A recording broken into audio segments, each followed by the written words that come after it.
A continuación, José Manuel Morales Pastora presentará su ponencia sobre las reglas del juego, gobernanza de los recursos terminológicos. José Manuel fue jefe de servicio del Servicio de Informática del Hospital Universitario Río Ortega, responsable de la Unidad de Informática del Comarcal Santiago Apóstol Miranda de Ebro, de Burgos. Es máster en Dirección y Dirección en Departamentos de Informática, Instituto Directivo de Empresas. Es máster universitario en Diseño y Gestión de Proyectos Terminológicos UNIR. Es máster universitario en Dirección y Administración de Empresas MBA y en la actualidad es director técnico de los sistemas de información de la Gerencia Regional de Salud de Castilla y León. José Manuel, cuando quieras. Buenos días, gracias por vuestra asistencia. Lo primero quisiera agradecer a la organización la invitación que nos ha hecho a la Consejería de Sanidad de la Junta de Castilla y León y a nuestra dirección general y a esta dirección técnica para acudir a este foro.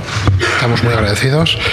Y bueno, cuando nos plantearon la ponencia, bueno, pues nos plantearon también el nombre, las reglas de juego, gobernanza de los recursos terminológicos. Posiblemente esta no sea una charla muy técnica, sino más bien efectivamente es estratégica. Y bueno, yo le dije a Alberto que íbamos a poner una pequeña frase más, que es de la realidad al caos. Vale, entonces empezamos. Bueno, voy a poner en contexto, esta es una diapositiva que siempre ponemos en todas las presentaciones que hacemos. Es simplemente un contexto de la región que tenemos, de Castilla y León. Una extensión de 94.000 kilómetros cuadrados. Hasta hace 2 o 3 años éramos la comunidad más grande de Europa. De hecho, en extensión somos más grandes que Portugal. 2 millones de habitantes. Ya veis efectivamente cuáles son los ratios de dispersión. Y sobre todo un dato muy importante, que es la cantidad de municipios, cuál es la dispersión, la capilaridad a la hora de atender a los ciudadanos que hay en Castilla y León. Que en este caso sabéis que el número de municipios que están por debajo de 1.000 habitantes supera el 88%. Los datos de envejecimiento, de esperanza de vida, los tenéis allí. Básicamente, bueno, este era el reto que teníamos. Evidentemente, para todo esto hay que hacer un sistema sanitario sostenible. Y vimos que efectivamente una de las palancas de cambio era el tema de la implementación y del desarrollo de las TICs. Pero esto nos encontramos perdonad, que teníamos un gran problema. Y esto es lo que se ha dicho también al principio de la presentación, lo ha dicho el gerente de EDUCA, y yo creo que es casi una reiteración, nos pasa a todos. Tenemos numerosos sistemas de información descentralizados, sin normalizar. Durante muchísimos años todos los centros no había unas normas, no había unas directrices, no había una gobernanza sobre los catálogos. Y bueno, cada uno ha ido haciendo lo que ha podido en la medida que ha ido surgiendo sus necesidades. En nuestro caso concreto tenemos 14 complejos asistenciales, tenemos 247 centros de salud y tenemos 3.652 consultorios locales. Deciros que la segunda comunidad, no voy a decir cuál es, que más consultorios locales tiene son 1.400 y pico. O sea, esto es, bueno, no voy a decir ingobernable porque estamos gobernándolo, pero es muy difícil de gobernar. La situación económica, efectivamente, que entramos hace 4 años, pues la habéis vivido todos, evidentemente, y la dotación de infraestructuras, pues bueno. Y efectivamente, después teníamos nuestros actores, nuestros clientes externos, que era la población envejecida y sobre todo con muchísima dispersión. Este era el entorno que teníamos. El reto, efectivamente, de una transformación digital. Estamos empezando, evidentemente, no hemos llegado prácticamente más que a la punta del iceberg. De hecho, bueno, Arturo nos ha puesto ahí que solo de momento somos emisores, efectivamente, en la historia aquí resumida, pero bueno. Y esta es la hoja de ruta que hicimos en el SACIL. Si veis aquí, efectivamente, hay muchos de los elementos que han estado diciendo antes Gonzalo y sobre todo que ha dicho ahora Pablo. No nos hemos puesto de acuerdo, ¿eh? No, aviso. ¿Qué fue lo que nos encontramos? Nos encontramos efectivamente que teníamos esa dispersión de sistemas, tanto a nivel de especializada como de primaria. Teníamos una desgobernanza a nivel de todas las aplicaciones departamentales. Todas las plataformas de seguridad estaban, bueno, pues no voy a contarlo porque bueno, es algo que se vive en el día a día. La mejora de las infraestructuras era la que había, o sea, nuestras infraestructuras en comunicaciones, sobre todo una red tan capilar, era bastante deficiente y teníamos un problema a la hora de identificar a los pacientes correctamente. Dentro de las líneas que vimos en la hoja de ruta, pues lo primero que decidimos es qué hacíamos con nuestros pacientes. Ha salido antes una ponencia también. Implementamos un EMPI. Evidentemente no hemos hecho nada desde cero. EMPI es una plataforma que hizo Ibisalud la hizo en el año 2008. Nosotros simplemente en el año 2012 se la pedimos a través de un acuerdo entre comunidades y la hemos desarrollado. De hecho, nos la dieron en la versión 2.5, la tenemos en la versión 4.2 y estamos ahora en contacto con otras comunidades también para cederla. EMPI es simplemente una plataforma que te coge cualquier sistema de identificación y hace una correlación entre todos los identificadores y genera una identificación única en toda la región. Da igual que lo tengamos en el SNS o que venga por mutuas. Esto nos garantiza, evidentemente, que tenemos perfectamente identificado a un paciente. Está basado en algoritmos matemáticos y algoritmos empíricos, y la gráfica que estáis viendo allí inicialmente es como estaban el número de duplicados que teníamos en los centros. La gráfica más alta, esto empezamos hace casi 3 años. La gráfica más alta corresponde, creo que era un 22,8 de duplicados en un centro. Ahora mismo nuestro nivel de calidad es inferior al 1%. Es decir, de hecho yo creo que es ese mismo centro. Esta gráfica es del 1 de octubre. Todos los meses hay una gráfica que se genera automáticamente. Creo que es del 0,96% ahora mismo. Hay hospitales, complejos asistenciales, cuyo índice de duplicados dentro del centro es del 0,05. Estos eran unos hitos que efectivamente nos teníamos que marcar a la hora de estructurar toda la información. Esto es lo que hace EMPI. EMPI hace evidentemente un análisis de la calidad de datos, depuración y normalización en base a un contexto semántico de ese catálogo, porque para nosotros el fichero maestro es un catálogo, hace una búsqueda de candidatos para poder unificar y después efectivamente hace unas propuestas, bien porque son duplicados o bien porque es una alta nueva. EMPI actúa entre toda la región, es decir, cualquier entrada en un centro del SACIL es correlacionada en toda la región en tiempo real, ¿vale? Y hace las propuestas en tiempo real. Bien, dicho esto, con esto efectivamente solucionamos el problema de la identificación. Segunda pata dentro de la hoja de SACIL, un CDR, un repositorio de datos clínicos. Evidentemente, la orquestación de los datos es difícil si no tienes un sitio donde las cosas estén normalizadas, estén bien asentadas y tengan una política. Lo que planteamos era, lo primero, la parte de infraestructuras, que eso es técnica pura y dura, que fue la renovación de la red de comunicaciones, la racionalización y optimización de los recursos, técnica, y a partir de ahí empezamos cómo podíamos dotar de información a esta CDR. El tener un CDR no es la piedra filosofal, pero bueno, es una herramienta que nos proporciona esta potencia. Pero claro, ahora hay que llenarla, es lo que decíamos antes. Si al final lo que tienes en los catálogos departamentales no está correctamente orientado a una normativa, a una estandarización, al final no te vale para nada. Entonces empezamos efectivamente a actuar sobre las aplicaciones departamentales, mientras en paralelo también actuábamos sobre la parte institucional, es decir, marcábamos una estrategia.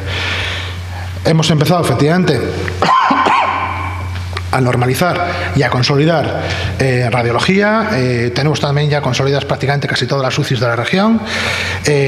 Anatomía patológica está centralizada y están trabajando en modo federal entre todos los servicios de anatomía patológica. Lanzamos ahora un concurso con nefrología. Tenemos toda la parte del bloque quirúrgico, que yo creo que el concurso se saldrá entre enero y febrero también en este sentido. Y a partir de ahí vamos a las dos grandes también productores de información de la región. Por un lado, lo que es el sistema de información de atención primaria, que también está centralizado, evidentemente, y está consolidado, siguiendo unas normas, que se llama en nuestro caso MEDORA 4.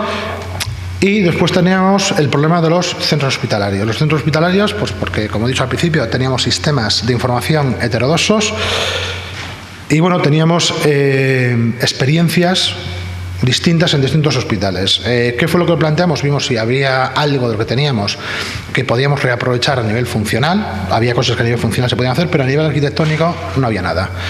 Entonces lo que nos hemos planteado es, con la experiencia que ya previa, plantear, como ha dicho antes Pablo, y voy a repetir que no me he puesto de acuerdo con él, un plano en blanco, pero un plano en blanco siguiendo una metodología, una estructuración, una norma. La norma que usamos en su momento es OpenEHR, y de hecho nuestra historia ahora mismo se está desarrollando basada en OpenEHR. Bueno, Después, efectivamente, de tener definido cuál es la estructura que vamos a hacer y tener correctamente la identificación, lo que nos quedaba era definir efectivamente la norma con la cual íbamos a contener todo eso.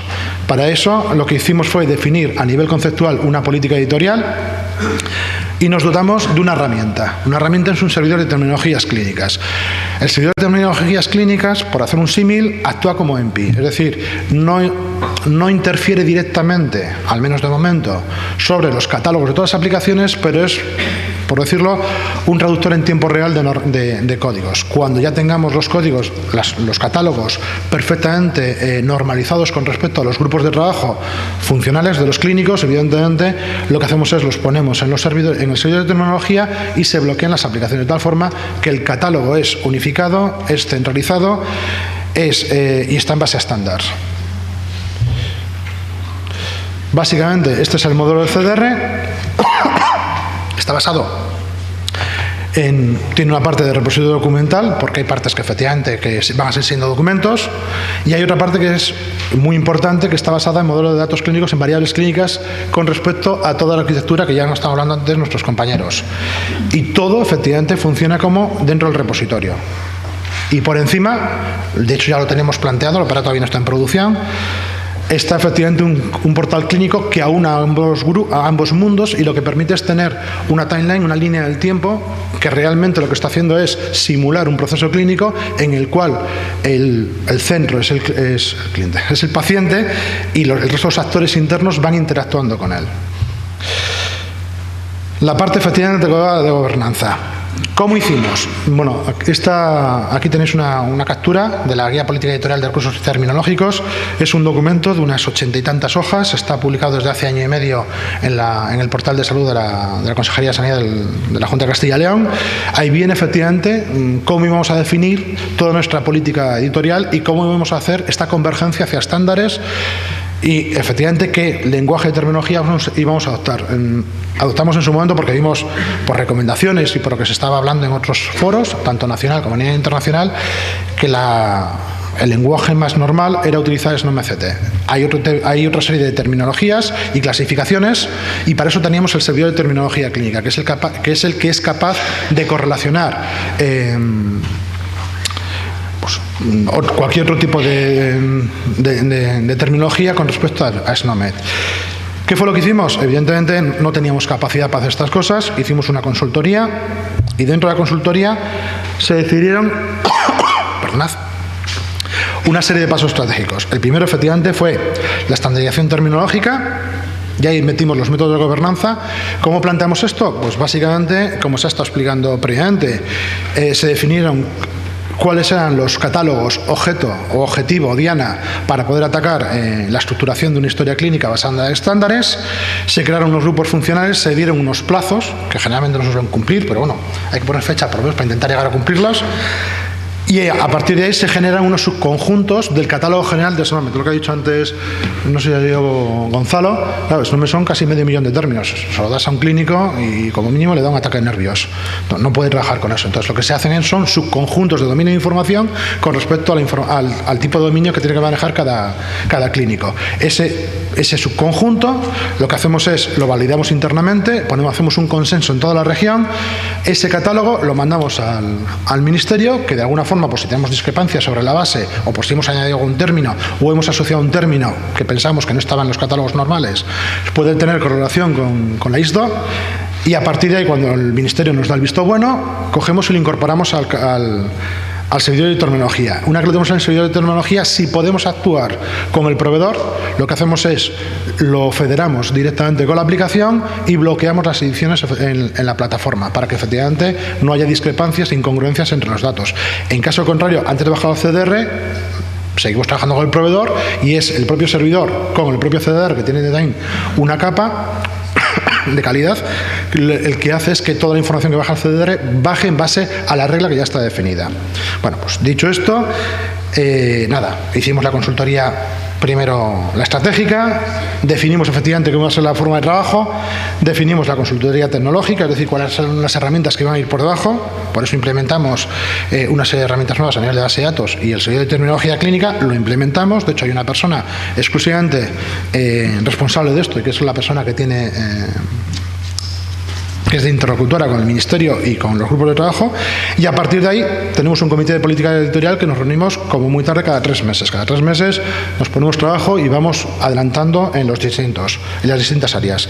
Si veis ahí los catálogos que en su momento decidimos, eran 40 catálogos, ahora mismo ya hay más de 23 catálogos revisados y definidos, mandados al Ministerio, no sé si hay 7 o 8 como mínimo, que ya los tenemos perfectamente. Los que de alguna forma no ha habido que mandarlos están también subidos al servidor de terminología clínica. Y bueno, ahí tenéis desde dietética, banco de sangre, farmacia, gestión de pacientes, historia clínica, microbiología, bueno, hay de todo, ¿vale? Análisis clínicos, radiología, bueno, pues hay de todo un poco.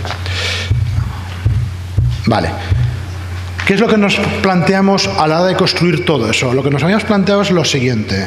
Visto efectivamente el nivel de dispersión que teníamos a la hora de generar la información, bueno, independientemente de poner una red de comunicaciones adecuada para poder centralizar todo esto en un repositorio central, nos planteamos el que marcar una capa de identificación única, marcar una capa de seguridad que definiese que la información era segura. Yo el tema de seguridad soy bastante... Me tiene muy preocupado, iba a decir una palabra, bueno, me tiene muy preocupado. Es así, lo siento mucho. Y desde luego hicimos todo el modelado de historias en base a OpenHR. Hemos definido que todas las aplicaciones tienen que estar centralizadas y tienen que ser multihospital. Esto significa que el hospital va a perder su independencia. Realmente nunca la ha atendido. Tiene que tener cierto nivel de autonomía, evidentemente, pero la aplicación es centralizada porque al final el paciente no es de un centro, sino el paciente es el paciente en sí mismo. Y todo esto, efectivamente, metiéndole la capa de servidor de terminología clínica, nos daba como resultado un CDR que por un lado va a ser el receptor de la información corporativa y por otro lado va a ser productor de información clínica corporativa normalizada y securizada. De hecho, definimos esta estructura. Cualquier aplicación genera un registro de información. Si le vendemos la capa de EMPI, le ponemos una cabecera de identificación única. Si le metemos una capa de seguridad, securizamos ese registro de información. Y si además lo normalizamos a través de terminología y a través de la capa de calidad que tiene CDR, construimos un registro regional perfectamente identificado, securizado y normalizado para que cualquier aplicación, da igual el entorno y el ámbito que sea, pueda consumir dicha información. Esto es, bueno, típico, ya sabéis, ¿no? Arengas a los centros. Las aplicaciones tienen que ser centralizadas en multicentro y sobre todo porque la información es transversal, no hay que dar más vueltas, no es nuestra, es del propio paciente. El paciente, como os he dicho antes, viaja, no hay que darle más vueltas. Vale. Esto básicamente es la metodología de trabajo que utilizamos. Grupos de trabajo regional, definición de los procesos clínicos. Si en todo caso hubiera una solución de mercado, se hace una adopción del mercado, se hace un pliego que realmente el PPT le han construido los propios clínicos y se hace una licitación. Estos son, perdón, para las aplicaciones departamentales. La parte de historia clínica es producción propia. ¿Vale? A ver si esto pasa. Ahí. Ahora mismo, ¿qué es lo que tenemos ya centralizado y homogenizado? Banco de sangre, anatomía patológica, nefrología, bloque quirúrgico, sale ya mismo ahora las UCIs, la parte efectivamente de historia clínica estamos montando. De hecho, esta misma semana se está dando la formación en 2 centros. Ya desplegamos toda la parte de historia clínica en consultas externas. Recordad que yo vengo efectivamente de un hospital. Yo fui jefe de informática hasta el año 2012, pero ahora tengo ahora tengo la boina y tengo que abrir mucho el foco y tengo que pensar por todos los hospitales, con lo cual todo lo que hacemos lo hacemos a nivel de todos los centros, ¿vale? Entonces estamos ahora mismo en esta dinámica y esto es lo que tenemos ya. ¿Qué es lo que tenemos en el CDR construido? El CDR, a nivel técnico, y esto es un problema, entre comillas, funciona. Los dominios de información que ahora mismo están en el CDR, que podríamos ponerlos, entre comillas, son todo relacionado con imagen médica, todo relacionado con sus dominios de información de atención primaria, en los cuales están en cursos asistenciales, están alergias, están antecedentes personales y familiares, están procesos clínicos abiertos, están las vacunas, la parte del servidor de terminología que da esa capa de normalización, EMPI que da esa capa de identificación, el GIS que es el que nos proporciona los encuentros en la parte hospitalaria y está la parte de los laboratorios. Esto es una fase que acabó en junio del 2016. Teóricamente íbamos a ponerlo en producción este mes, en octubre, pero nos hemos encontrado que que un dominio de información de los que estaban aquí, como no se construyó en su momento siguiendo estándares, pues estamos haciendo ahora mismo una reingeniería con la calidad de los datos. Esperemos tener acabado el proceso, hemos dicho justo para enero, que es cuando se acaban los moscosos a final de año, y a ver si efectivamente entre enero y febrero ya podemos ponerlo. ¿Esto qué significará? Lo que he comentado antes, que tendremos este CDR, que lo tendremos perfectamente orientado a una estructura de historia clínica electrónica basada en estándares. Lo tendremos normalizado, siguiendo efectivamente la terminología basada en ISO y después todas las terminologías que tienen las aplicaciones departamentales, y que el propio servidor es capaz, hasta en un alto grado, de correlacionarlos para que podamos hablar todo lo mismo y lo podamos poner en producción. Como hemos tenido este lapso de tiempo, este retraso a cuenta de la calidad de unos datos, vamos a incorporar además, vamos a aprovechar que anatomía patológica y la parte de urgencias y consultas externas, que ya la tenemos por defecto, ya viene normalizada, lo incorporaremos en el mes de enero-febrero también a este círculo donde están estos dominios de información. Y por encima construiremos el portal, que es el que de alguna forma va a interactuar en todos los procesos clínicos. Bueno, esta es también una diapositiva que dicen a poner, yo la pongo ahí y la dejo, pero realmente lo que quería plantearos o enseñaros este es el resumen del último comité editorial de terminología que tuvimos el mes pasado, el 16 de septiembre. En él se hicieron una serie de entregas ya de catálogos, y estas son las tareas de alguna forma que se han puesto para el siguiente comité, que es el 11 de noviembre, es dentro escasamente de un mes. Ya vamos a meternos ya con la parte casi administrativa, que son catálogos profesionales, que ya hay un grupo definido ya por una serie de recursos humanos, de la Dirección General de Recursos Humanos y del colectivo de enfermería y del colectivo médico. Alergias ya está entregado, se ha entregado antes de ayer, se mandó al Ministerio. Teníamos un problema, se lo comentaba antes a Gonzalo, con Arturo todavía no han hablado, porque Gonzalo se ha reído, pues nos faltaban 3 términos con respecto a la picadura de un piojo. Yo ya flipaba, estaban ahí los alergólogos discutiendo si eran galgos o podencos, pero bueno, después de 4 meses ya se han puesto de acuerdo, han hecho el subconjunto, se han mandado al Ministerio. El Ministerio, también hay que decirlo, siempre nos ha respondido bien, en el sentido de que nos dijeron que nos respondían en 4 o 5 días y hasta ahora han cumplido. Entonces yo supongo que el viernes tendremos la respuesta, tanto afirmativa o alguna modificación, pero vamos, hasta ahora han cumplido perfectamente, y nosotros, en el momento que tengamos el catálogo ya perfectamente autorizado, lo subiremos al servidor. Antecedentes tóxicos, no se había tocado hasta ahora, se inicia cero, ya se ha creado el grupo, me lo han mandado antes por la red social. Microbiología, que es una de las grandes batallas, normalizar un catálogo para microbiología. El de prótesis, ya está el grupo creado, están ya discutiendo efectivamente si utilizar clasificación por CIE o evidentemente terminología por SNOMED. Al final voy a repetir que la herramienta del servidor de terminología nos permite hacer estas cosas. La parte de principio activo y prescripción, que esta la sacamos a través de receta electrónica, que para eso efectivamente es un repositorio normalizado, y la parte de vacunación, que yo creo que está también a punto de mandar al Ministerio. Y básicamente decir que la siguiente diapositiva debería ser, en lugar ya de la realidad al caos, sino ya, yo espero que ya en el año 2017 sea del caos a una nueva realidad. Y con esto, muchas gracias. Muchas